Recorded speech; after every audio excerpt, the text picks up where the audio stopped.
because it's also a problem if you have too many ideas. Then you have to pick the best ones, and Chris is good at that. Right.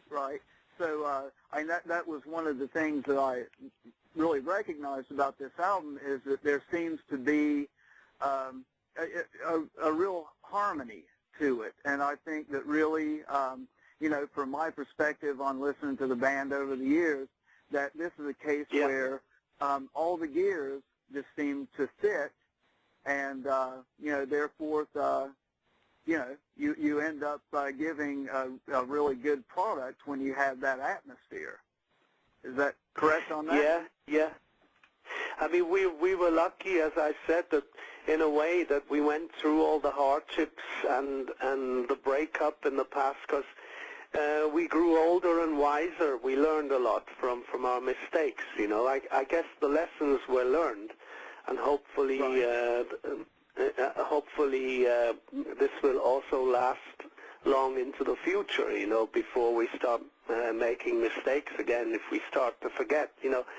Because success can make you blind, and that's how it was in the old days. We were younger, we were more frivolous, and how can I say, rebellious and hard-headed, and nowadays you think twice, sometimes 3 times, 4 times before you open your mouth, in order not to hurt anybody's feelings, and not rock the boat, and in the end, it's good to have someone who can be the bad guy because we wanted him to be the bad guy, kind of in this case, it's Chris, who slams the hammer down on if there's some subject which is indecisive, Right. Well, I tell you, let's talk about Hoodoo here for a second. Obviously, this is an important album for the band because it, number one, it returns full circle, personnel-wise, to a pivotal and vibrant time in the band's history. With this album, Hoodoo, do you think that the band feels any pressure with this album, or do you think that it's a case of being back in the saddle and the satisfaction of knowing that you've delivered a really great album? No, in fact, we really feel good about it.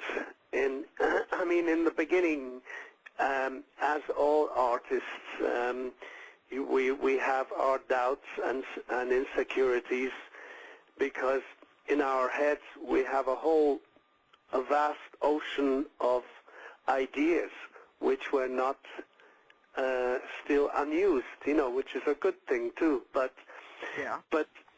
in the end, you can only put so many songs on an album. You can only put so many ideas onto one song, and otherwise you start getting too complicated. And for this kind of music, we really wanted to go back to the simple days of songwriting, one vice at a time. For me, one vice at a time is still the main guiding light when I think about what songs fit for Krokus, because by that time we had grown as a songwriting team. I'm talking about Chris, Fernando, and myself, and my all-time favorite song is still today Long Stick Goes Boom. It's the battering ram in our shows. It opens the set, and it has everything in there, from riffs to bombastic sound and good lyrics, bad boy lyrics, and it's just where it's at, where it had to be for this band. And although now Hoodoo doesn't contain much in the form of similar songs to Long Stick Goes Boom, from the bombastic side and the mega riff stuff, we kind of toned down. Hoodoo is slightly lighter, but at the same time very powerful, and we have a couple of very powerful fast numbers on it, and even the cover "Born to Be Wild" is played with a certain it's totally crocusized and ends with a climax that isn't to be found on the original song itself. Very true. And that was one thing I was going to say with Born to Be Wild, taking into consideration, you guys always seem to pick, you know, when you did a cover, it was always a song that you personalized so that when people heard that, you know, rather than, let's say, Ballroom Blitz, or let's see, what was another one? American Woman. American Woman. Yeah. And then we did, you know, also You Ain't Seen Nothing Yet. We did that, but Chris wasn't in the band when we did that. But right. We really crocusized that one up too. And what else did we do? Stay Awake All Night. Stay Awake All Night. That's it. I love that song.